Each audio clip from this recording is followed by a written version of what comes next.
বন্ধুরা কেমন আছেন সবাই? আশা করি ভালো আছেন। তো আজকে আমরা জানবো কিভাবে আপনি একটি টি-শার্টে লোগো ব্যবহার করবেন। তো এটি খুব সহজ একটি বিষয়। তো আপনি খুব সহজে এটি করে নিতে পারবেন। তো আশা করি পুরো ভিডিওটা দেখবেন। আর পুরো ভিডিওটা দেখলে অবশ্যই আপনি খুব সহজে এটি বুঝতে পারবেন। তো এটা খুব সহজ বিষয়। মাত্র ১ মিনিটের মধ্যে আপনি এটি করে নিতে পারবেন। তো আমরা এখন তাহলে চলে যাই কিভাবে এটা আমরা করব। তো প্রথমে আমি এরকম একটি টি-শার্ট ওপেন করে রেখেছি। তো এখন এখানে যেটা করব, আমাদের লোগো ব্যবহার করতে হবে। তো অবশ্যই আপনার সাদা টি-শার্ট হলে বেটার হয়, বা অন্য কোনো কালারের হলে হয়। এক কালার আপনারা রাখবেন অবশ্যই। তো এটা যেকোনো কালার হতে পারে। তো আমি সাদা কালারেরই আমি এটা নিলাম। তো পরে যেটা করব আমি এখান থেকে হচ্ছে আমার যে ছবি কালেকশন যেটি আছে লোগো, তো আমি এখান থেকে লোগো নিয়ে নিলাম। তো আমি প্রথমে এই লোগোটি ব্যবহার করব। তো আমি ফটোশপে ওপেন করলাম। তো ফটোশপে ওপেন করার পরে আমি এটাকে আপনার কিবোর্ড থেকে আপনার অল্টার যে বাটনটি আছে, তো এটাকে ধরে আমি এখানে চলে গেলাম ছবিটির মধ্যে। তো ছবিটির মধ্যে যাওয়ার পরে এখানে আমি এটাকে প্রথমে যেটা করব, আমি মাল্টিপ্লে যে অপশনটি আছে এখানে, আপনারা এখানে চলে আসবেন। যে নর্মাল অবস্থায় থাকে, অবশ্যই ছবিটি সিলেক্ট থাকতে হবে। তো এখানে যেটা করতে হবে, এখানে মাল্টিপ্লে করে দিতে হবে। তো প্লে করে দিলে দেখবেন যে অটোমেটিক কিন্তু ছবির সাথে আপনার যে টি-শার্টটি আছে, টি-শার্টের সাথে কিন্তু অ্যাডজাস্ট হয়ে গেছে। তো আমরা আস্তে আস্তে এটিকে আমরা একটু ছোটো করে দিই।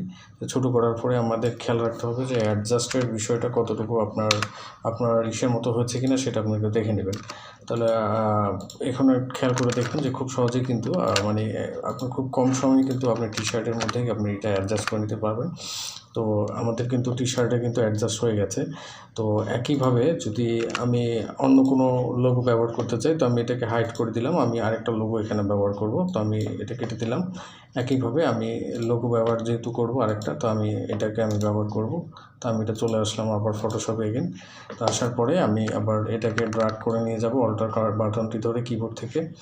তো আমি এটাকে আবার নিয়ে আসলাম। আসার পরে একইভাবে আমি এখানে মাল্টিপ্লে ব্যবহার করব। তো দেখেন যে আপনার খুব সহজেই কিন্তু আপনার এখানে আমরা লোগো ব্যবহার করতে পারছি।